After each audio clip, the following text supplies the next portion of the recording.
मी विजय पाठक. राजकीय रणभूमीमध्ये आपलं सर्वांचं सहर्ष स्वागत.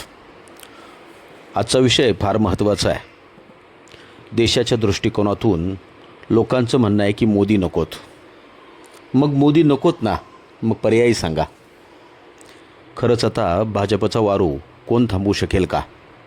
भारतीय राजकारणामध्ये गेल्या दशकभरात एक प्रश्न वारंवार विचारला जातो, मोदींना पर्याय कोण? विरोधक मोदींवर टीका करतात, त्यांच्या धोरणांवर प्रश्न उपस्थित करतात, परंतु जनतेसमोर पर्याय ठेवण्याची वेळ येते तेव्हा चित्र धुसर दिसतं. त्यामुळंच अनेक राजकीय चर्चांमध्ये एक वाक्य नेहमीच ऐकायला मिळतं, मोदी नकोत. मग कोण? हा प्रश्न केवळ एका व्यक्तीचा नाही, तर संपूर्ण विरोधी राजकारणाच्या विश्वासार्हतेचा आहे. भाजपचा विजय फक्त मोदींमुळेच होतो का? भाजपच्या यशाचे श्रेय केवळ पंतप्रधान नरेंद्र मोदीजी यांनाच फक्त देणं योग्य ठरणार नाही, तर गेल्या अनेक वर्षामध्ये भाजपने देशभरात एक मजबूत केडर म्हणजे संघटन उभं केलं आहे. भाजपकडे बूथ स्तरापासून ते राष्ट्रीय स्तरापर्यंत कार्यकर्त्यांची मोठी फौज आहे. निवडणुकीत केवळ सभा आणि भाषणं ही महत्त्वाची नसतात. मतदारांपर्यंत पोहोचणारी संघटनात्मक ताकद अधिक महत्त्वाची असते. याच ठिकाणी अनेक विरोधी पक्षांना आपण कमी पडताना पाहत आलो आहे. विरोधकांची सर्वात मोठी समस्या आज विरोधी पक्षांकडे सरकारवर टीका करण्यासाठी मुद्दे आहेत. महागाई आहे, बेरोजगारी आहे, शेतकऱ्यांचे प्रश्न आहेत, स्थानिक पातळीवर असंतोष आहे.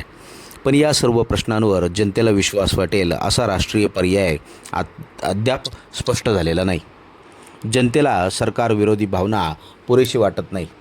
जनतेला हेही जाणून घ्यायचं असतं की सत्ताधारी पक्ष गेला तर देश चालवणार कोण?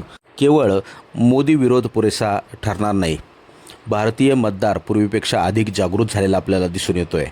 तो केवळ घोषणांवर मतदान करत नाही, तर तो नेतृत्व, स्थैर्य, निर्णय क्षमता आणि राष्ट्रीय प्रतिमा यांचाही विचार करतो आहे. विरोधी पक्षांनी अनेकदा मोदी विरोधाला मुख्य अजेंडा बनवलेला आपण पाहिला, परंतु निवडणूक जिंकण्यासाठी केवळ एखाद्या नेत्याचा विरोध कधीच पुरेसा नसतो.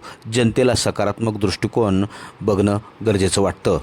भाजपचा वारू थांबवण्यासाठी काय आवश्यक आहे?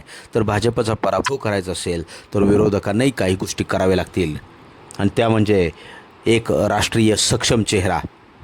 जनतेसमोर असा चेहरा येणं आवश्यक आहे की तो देशभर स्वीकारला जाईल.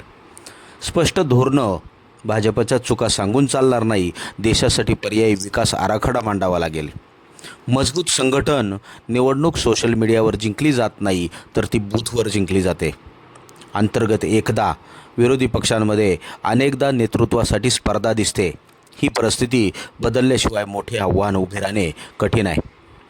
भाजपसाठी धोके नाहीत असं नाही. राजकारणात कोणताही पक्ष अजिंक्य नसतो. इतिहास पाहिला तर अनेक बलाढ्य पक्ष सत्तेबाहेर गेलेले आपण मागच्या कालखंडात पाहिलेले आहेत. कधी काळी इंडियन नॅशनल काँग्रेस देशाच्या बहुतांश भागात अजेय मानले जात होता, परंतु कालांतराने परिस्थिती बदलली. त्यामुळेच भाजपसाठी जनतेचा विश्वास टिकून ठेवणं ही खरं तर मोठी परीक्षा आहे. महागाई, रोजगार, शेतकरी, सामाजिक प्रश्न आणि स्थानिक नाराजी याकडे दुर्लक्ष झालं तर कोणत्याही पक्षाला फटका बसू शकतो. आता वाटेल 2029ला चित्र बदलू शकेल का? बदलू शकतं. राजकारणात 5 वर्ष हा खूप मोठा काळ आहे. नवीन नेतृत्व या कालखंडात उदयास येऊ शकतं. नवीन समीकरणं तयार होऊ शकतात. राजकीय वातावरणसुद्धा बदलू शकतं. परंतु सध्याच्या घडीला राष्ट्रीय स्तरावर भाजपला थेट आणि स्पष्ट आव्हान देणारा एकसंध पर्याय दिसून येत नाही. हे वास्तव आपल्याला नाकारता येणार नाही. मोदी नकोत असं म्हणणं सोपं आहे. मग कोण? या प्रश्नाचं उत्तर देणं फार कठीण आहे. भारतीय लोकशाहीत सत्ताधाऱ्यांवर टीका होणं आवश्यक आहे, परंतु पर्याय उभा करणं त्याहूनही अधिक आवश्यक आहे. आजचा खरा प्रश्न भाजपला विरोध करण्याचा नाही, तर जनतेचा विश्वास जिंकू शकेल अशा सक्षम, संघटित आणि दूरदृष्टी असणारा पर्याय निर्माण करण्याचा आहे.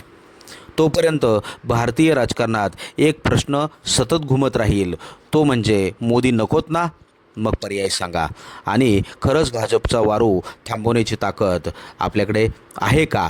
तर ते आपल्याला पाहणं निश्चितच गरजेचं आहे. व्हिडिओ आवडला असेल तर लाईक करा, शेअर करा आणि चॅनल सबस्क्राईब करायला विसरू नका. अशाच सखोल राजकीय आणि सामाजिक विश्लेषणांसाठी आपल्या चॅनलला जोडले रहा. धन्यवाद.